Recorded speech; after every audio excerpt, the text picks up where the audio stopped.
Good morning, Father David. Good morning. Good morning. Thank you. It's lovely to have you here. We've just got together so you kindly said that you could share a few things memories that you have about your friendship with John Bradburne. And so go ahead. Okay. Well, it's funny how the word friendship, while it's true, there's always a sort of a gap somewhere there. It's what I mean is that while I experienced the friendship, I also experienced, if you like, the distance, because he lived in somehow in a world which was hard for someone like myself to enter into. Now I can come back to that a little bit later on, and I might be able to say more clearly what I mean. So let me just start, as it were, at the bottom of the mountain. The conditions in which he lived in Mutemwa often struck me. We tend to surround ourselves with basic comforts of where we live and our ablution facilities, how we keep ourselves warm in the winter and cool in the summer. All these things, in a sense, were not there for John. He lived an extraordinarily simple life, at least in the latter period when he was in the tin hut outside the compound, and his little tin hut must have been unbearable in October each year, and absolutely freezing in July, because we do have extremes of temperature in this country, and people really do feel the cold in the winter, because we are at quite a high altitude. And he was always dressed very simply and so on. So I often reflected on the utter simplicity of his life, because, as I say, there were no ablutions. He had no basins, no toilets, no nothing where he was living. And you just have to make do as the ordinary people do in the rural areas. In some ways, he didn't even have those comforts, because his food was extremely simple. We used to joke that he lived off lactogen and coffee.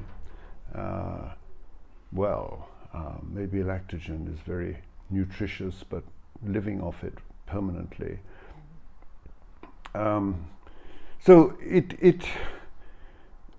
What struck me very much was this utter simplicity and poverty, physical poverty of life. And in the midst of this, a great joy. He never ever regretted that he lived like that, or complained, or said a word about it. He seemed utterly content to be like that.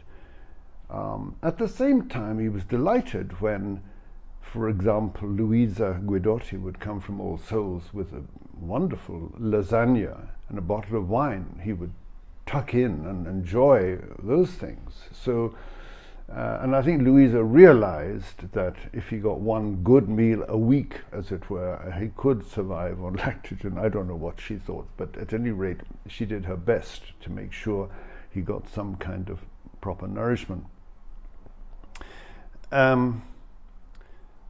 So that kind of life, mosquitoes at night, and I often thought that was just extraordinary. Now that was combined with, at least in his early days in Mutemwa, with his devotion to the people living with leprosy.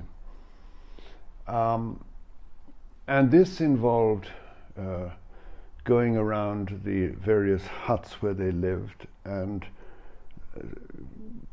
as we know, he used to help them to wash and to feed themselves, and he would be there. I think the first time I came to Matemwa, when I arrived back on my second period in Zimbabwe, about 1972, I remember coming into a little hut where there was a person with leprosy who was quite, you know, a lot of the people, the leprosy is dried up, but this particular person, it wasn't. And there was John sitting on, sort of crouching beside him on the floor, reading from the New Testament in Shona to this man. And I remember being kind of very struck by the simplicity and directness of that kind of way in which he was.